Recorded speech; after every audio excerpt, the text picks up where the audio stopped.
2004 අවුරුද්දට release වුණ iRobot movie එක බලපු කෙනෙක් නම් ඒකේ Wiki කියන ආටිෆිෂල් ඉන්ටෙලිජන්ස් සිස්ටම් එක මතක ඇති. ඒකට දීලා තිබුණ මේන් රෙස්පොන්සිබිලිටි එක හරිම සිම්පල්. ඒ තමයි මිනිස්සුන්ව ආරක්ෂා කරන එක. මේ AI කන්ට්‍රෝල් කරන රොබොට්ස්ලට මිනිස්සුන්ට හාම් කරන්න බෑ.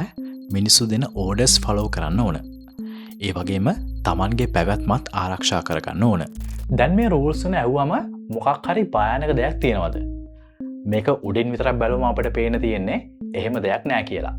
හැබැයි විකි මිනිස්සු දිහා බලාගෙන ඉන්නකොට තේරුම් ගන්නේ මෙන්න මේ දේවල්. මිනිස්සු යුද්ධ කරනවා, ක්‍රයිම්ස් කරනවා, පරිසරය දූෂණය කරනවා. ඒ කියන්නේ තමන්ගේ ඩිසිෂන්ස් වලින් තමන්ටම හානි කරගන්නවා. ඒ නිසා විකි අලුත් කන්ක්ලූෂන් එකකට එනවා. ඒ තමයි මිනිස්සුන්ව ආරක්ෂා කරන්න මුලින්ම මිනිස්සුන්ව කන්ට්‍රෝල් කරන්න ඕන කියන එක. ඊට පස්සේ රොබොට්ස්ලා මිනිස්සුන්ව ගෙවල් ඇතුළේ තියාගන්න පටන් ගන්නවා. ඒ විතරක් නෙවෙයි, police systems, government systems control කරන්න පටන් ගන්නවා. ටිකෙන් ටික මිනිස්සුන්ගේ ෆ්‍රීඩම් එක අයින් කරලම දානවා.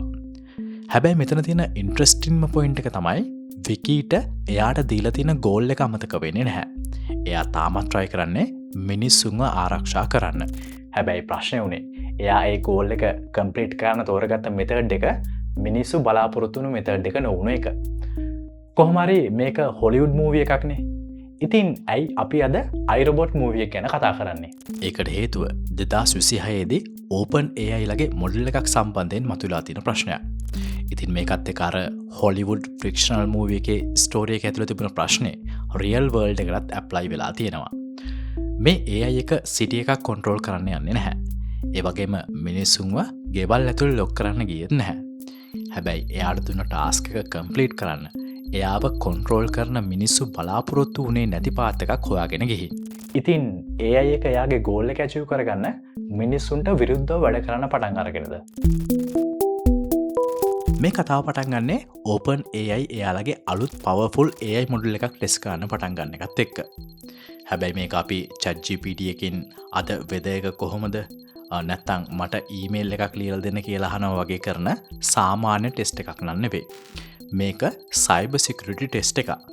OpenAI එකේ රිසර්චර්ස්ලා දැනගන්න ඕන උනේ එයාලගේ පවර්ෆුල් AI මොඩල්ස් වලට software systems වල තියෙන security weaknesses හොයාගෙන ඒ weaknesses use කරලා working cyber attack එකක් හදන්න කොච්චර පුළුවන්ද කියන එක. ඒකට use කරපු benchmark එකේ නම තමයි Exploit Gym. Gym එක කිව්වට මෙතන AI එක dumbbells උසන්න යන්නේ නැහැ. මෙතන AI එකට දෙන්නේ software එකක තියෙන security weakness එකක්.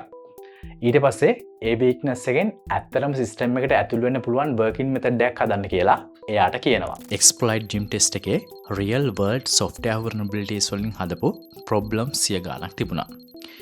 AI agent එකකට ඒවා analyze කරන්න, code run කරන්න, result එක වැරදුනොත් ආයෙත් වෙන method එකක් try කරන්න වගේ දේවල් කරන්න වෙනවා.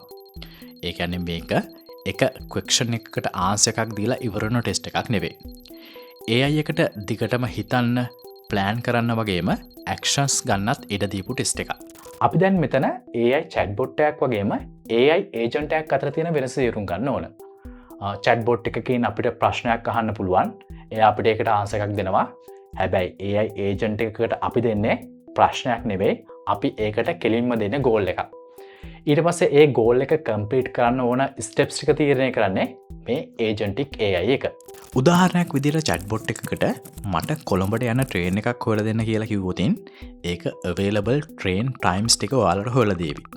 හැබැයි AI agent එකකට train booking website එකේ access එක, bank card details වගේම permissions එහෙම දීලා ඒ goal එකම දුන්නොත් එයා train එක හොයාවි, seat එක select කරાવી, ඒ වගේම payment එක කරලා ටිකට් එකත් ඊමේල් එකටම එවාවි. ඒ කියන්නේ chatbot එක information එකක් දෙනවා. හැබැයි AI agent එකක් නැත්තම් agentic AI එකක් real action එකක් ගන්නවා.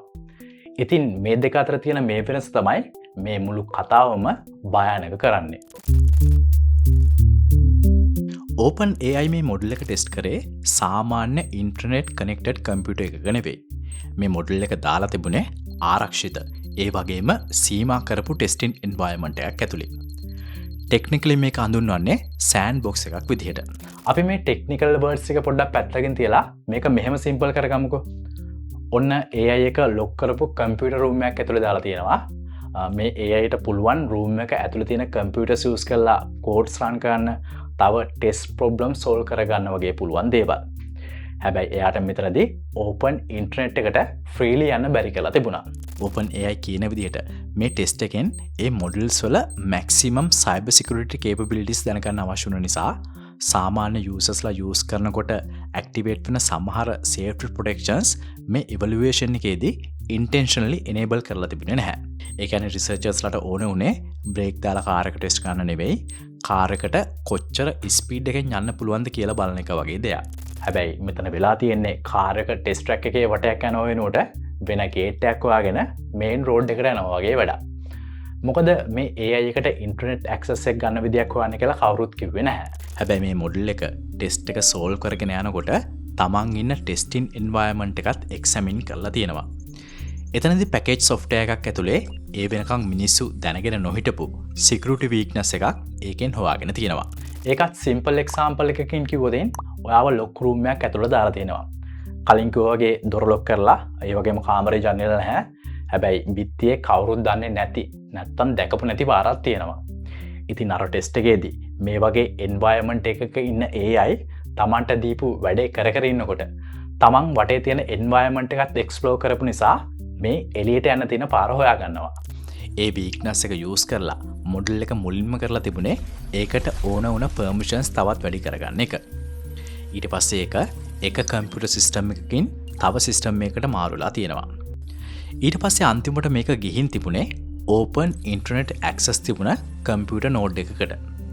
ඉතින් ඕපන් AI කියන්නේ මේ විදිහට එයා ඉන්ටර්නෙට් ඇක්සස් එක ගන්න ක්‍රමයක් හොයාගෙන තියෙනවා කියලා.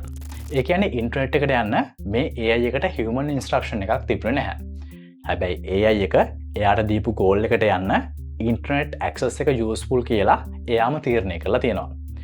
ඉතින් මෙතනදිත් AI එක එයාට වැඩේ දුන්න අයගේ නීඩ් එක අමතක කළා නැහැ. ඇත්තටම AI එක කරලා තිබුණේ එයාලට ඕන ෆයිනල් රිසල්ට් එක දෙන්න එයාගේම විදිහකට try කරපු එක. හැබැයි මේ විදිය වැඩේ කරાવી කියලා මිනිස්සු හිතපු විදිහ නෙවෙයි.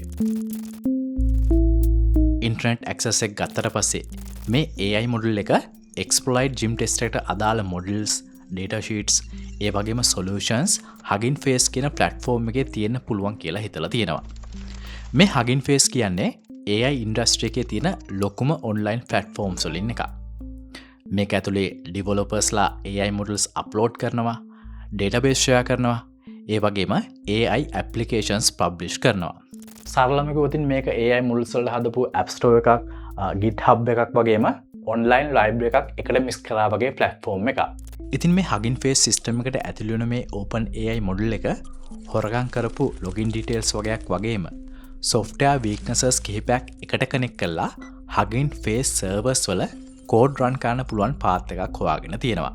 අන්තිමට exploit gym test එකට අදාළ answers වගේම secret informations තිබුණ production database එකෙන් එයාට ඕන informations ටික අරගෙන තියෙනවා. මේකත් exam එකක් විදිහට හිතමුකෝ. ඔන්න අපිව exam hall එකකට දාලා මේ ප්‍රශ්නෙට උත්තරේ ලියලා දෙන්න කියලා කියනවා. ටික මේකට උත්තර දීගෙන යද්දී අපිට තේරෙනවා ප්‍රශ්න පත්‍රය ටිකක් අමාරුයි. මේක හදනවට වඩා ලේසි උත්තර ටික හොයාගන්න පුළුවන් නම් කියලා. ඊට පස්සේ අපිට පේනවා කාටවත් පේන්නේ නැතිව එක්සෑම් හෝල් එකෙන් එළියට යන්න පුළුවන් දොර. එතනින් එළියට යන අපි ස්කූල් ඔෆිස් එකට ගිහින් ආන්සර් ෂීට් එක තියෙන කබඩ් එක හොයාගෙන ඒකේ ලොක් එක කඩලා උත්තර ටික අරගෙන ඇවිත් අර පේපර් එක කම්ප්ලීට් කරනවා. දැන් කවුරුත් අපිට කිව්වද ආන්සර් ෂීට්ස් හොරගම් කරන්න කියලා? නෑනේ. අපිට කිව්වේ එක්සෑම් එක ලියලා පාස් වෙන්න කියලා. ඒ වගේම අපි පාස්. හැබැයි අපි එක්සෑම් එක පාස් වන විදිය හරිද? මිනිස්සු විදිහට අපිට මේ බවුන්ඩරිස් ටික පැහැදිලි. ඒ කියන්නේ අපි දන්නවා එක්සෑම් එක පාස් කරන්න ඕන.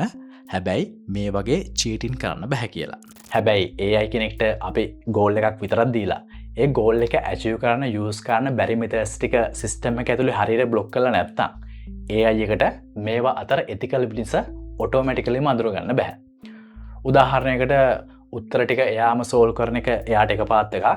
එතකොට ඉන්ටර්නෙට් එකට ගිහින් ඒකට අදාළ උත්තර තියෙන ඩේටාබේස් එකට ඇතුල් වෙලා උත්තරේ සෝල් කරන එක තව පාත් එකක්. ඉතින් AI ප්‍රස්පෙක්ටිව් එක පැත්තෙන් එයාගේ ගෝල් එකට ඊසිම යන්න පුළුවන් පාත් එක තමයි එයාගේ හොඳම පාත් එක. ඉතින් මේ ඉන්සිඩන්ට් එක රිපෝට් වුණාට පස්සේ හෙඩ්ලයින් වලින් මේක ඩිස්ක්‍රයිබ් කරේ AI went rough, AI escaped, open AI model hacked another company වගේ වචන වලින්. ඉතින් මේ වගේ දේවල් ඇහුනම අපිට iRobot movie එකේ විකීව මතක් වෙන එක සාමාන්‍යයනේ. සරලවම අපිට හිතෙන්නේ AI එක conscious වෙලා Tamanගෙම secret plan එකක් පටන් ගත්තා වගේ. හැබැයි දැන්ට OpenAI වගේම Hugging Face රිලීස් කරලා තියෙන ඉන්ෆෝමේෂන්ස් වල විදිහට මේ AI එක conscious වුණා කියලා evidence එකක් නැහැ. ඒ වගේම මේ AI එක මිනිස්සුන්ට තරහෙන් attack කරා කියලා කියනත් evidences නැහැ. ඒ වගේම එයා Tamanට දීපු goal එක වෙනස් කරෙත් නැහැ.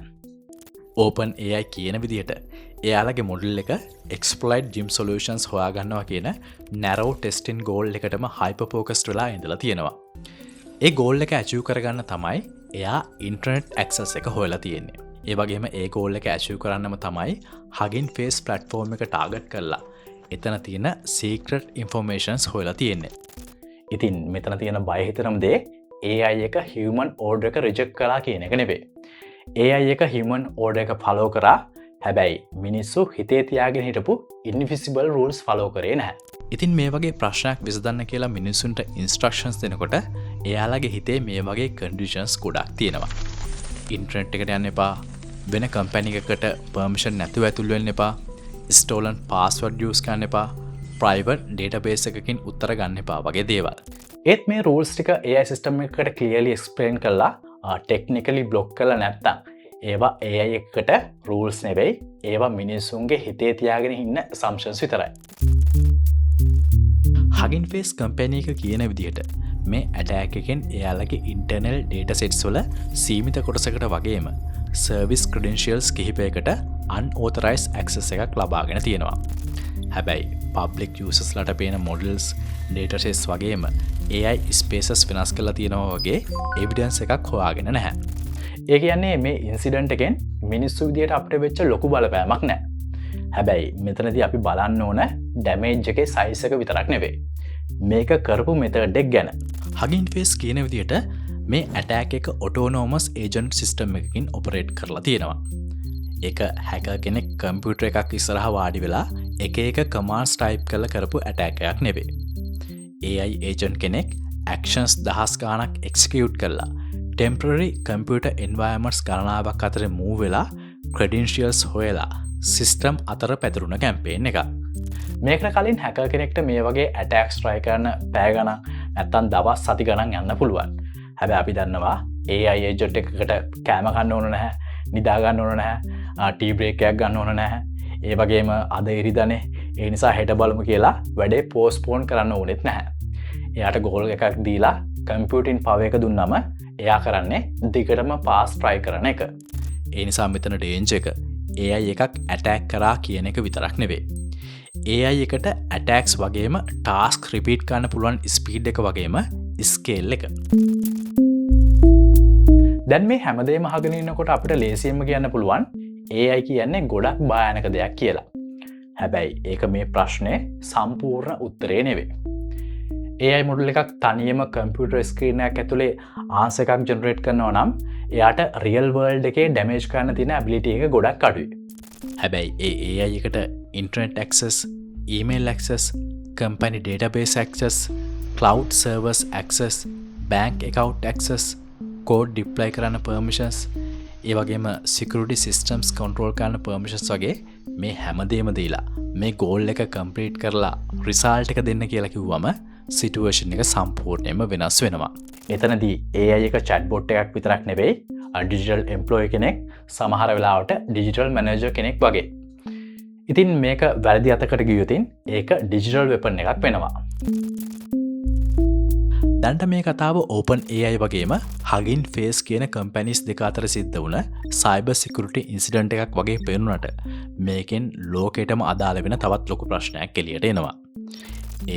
මේ AI control කරන්නේ කවුද කියන එක. ඒ කියන්නේ ඒක කරන්නේ company එකක්ද නැත්නම් government එකක්ද එහෙමත් නැත්නම් international organization එකක්ද කියන එක. හිතන්න USA වලින් කියනවා powerful AI models release කරන්න කලින් strict safety test කරන්න ඕන කියලා. ඒ වගේම human approvals නැතුව cyber attacks කරන්න දෙන්න බෑ. critical systems වලට full access එක දෙන්නත් බෑ කියලා. හැබැයි China වලින් කියනවා restrictions දාගෙන AI race එක අපිට දිනන්න බෑ. අපිට safety එකට වඩා speed එක වැදගත්. ඒ නිසා අපි මේ AI වලට restrictions නැතුව develop වෙන්න දෙමු කියලා. එතකොට සේෆ්ටි ෆලෝ කරන රටට චොයිසස් දෙකක් තියෙනවා. එකක් සේෆ්ටි රූල්ස් මේන්ටේන් කරලා ටෙක්නොලොජි රේස් එකෙන් පස්සට යන එක. එහෙමත් නැත්නම් අනිත් රටට බය වෙලා තමන්ගේ සේෆ්ටි රූල්ස් එහෙමත් අඩු කරන එක. එක කන්ට්‍රිය එකක් ඩේන්ජරස් AI සිස්ටම් එකක් ඩිවලොප් කරනවා කියලා දැනගත්තම අනික් කන්ට්‍රීස් කියන්නේ ඔයාලා ඕක නවත්තනකම් අපි සේෆ් වෙලා ඉන්නම් කියලා නෙවෙයි. ඒ වෙනුවට එයාලා කරන්නේ ඊටත් වඩා පවර්ෆුල් සිස්ටම් එකක් හදන්න try කරන එක. ඒ නිසා AI control එක කන්ට්‍රි එකක ලෝ එකක් විතරක් වෙලා වැඩක් නැහැ. මොකද එක කන්ට්‍රි එකක් ඒ රූල්ස් ෆලෝ කරාට අනිත් කන්ට්‍රි එක ඒ පවර්ෆුල් ටෙක්නොලොජි එක වෙපන් එකක් විදිහට යූස් කළොත් රූල්ස් ෆලෝ කරපු කන්ට්‍රි එක සේෆ් වෙන්නේ නැති නිසා. ගලෝබල් කොන්ට්‍රෝල් එකක් කියලා කියන්නේ මේ AI සම්බන්ධ හැම මේජර් කන්ට්‍රි එකක් වගේම පවර්ෆුල් AI කම්පැනි හැම එකක්ම ෆලෝ කරන එකක වෙන මිනිමම් සේෆ්ටි රූල් සිස්ටම් එකක්. මේ වගේ එකක් අපිට ඒවියේෂන් ඉන්ඩස්ට්‍රි එකේ බලාගන්න පුළුවන්. ඒකත් එක්ක ප්ලේන් එකක් මොන රටේ මැනුෆැක්චර් කරත් ඒකට ඉන්ටර්නැෂනල් සේෆ්ටි ස්ටෑන්ඩර්ඩ්ස් ෆලෝ කරන්න වෙනවා. ඇක්සිඩන්ට් එකක් වුණොත් ඉන්වෙස්ටිගේට් කරන්නත් ප්‍රොසෙස් එකක් තියෙනවා. AI සිස්ටම්ස් වලටත් අඩුම ගානේ ඒ වගේ කොමන්ස් රූල්ස් තියෙන්න ඕන කියලා මම විශ්වාස කරනවා. පවර්ෆුල් AI මොඩල් එකක් රිලීස් කරන්න කලින් ඉන්ඩිපෙන්ඩන්ට් සේෆ්ටි ටෙස්ටිං එකක් අනිවාර්යයෙන්ම තියෙන්න ඕන. ඒ කියන්නේ කම්පැනි එකක් තමන්ගේ මොඩල් එක තමන්ම ටෙස්ට් කරලා අපේ AI එක සේෆ් කියලා ස්ටේට්මන්ට් එකක් රිලීස් කරන එක විතරක් වැඩක් වෙන්නේ නැහැ. ඒක හරියට එක්සෑම් පේපර් එක ලියන්නෙත් මම ආන්සර් දෙන්නෙත් මම ඒ වගේම හරි වැරදි බලලා ඒකට ලකුණු දීලා අන්තිමට සර්ටිෆිකේට් එක print කරන්නෙත් මම වගේම වැඩක්. මෙතනදී රිසල්ට් එක ෆේල් වෙයි කියලා බය වෙන දෙයක් නැහැ. මොකද හරි වැරදි බලන්නෙත් මමම නිසා. ඒ නිසා මේකට ඉන්ඩිපෙන්ඩන්ට් ටෙස්ටිං එකක් ඕන. ඒ වගේම AI ඒජන්ට් එකකට high impact action එකක් ගන්න කලින් human approval එකක් අවශ්‍ය වෙන්නත් ඕන.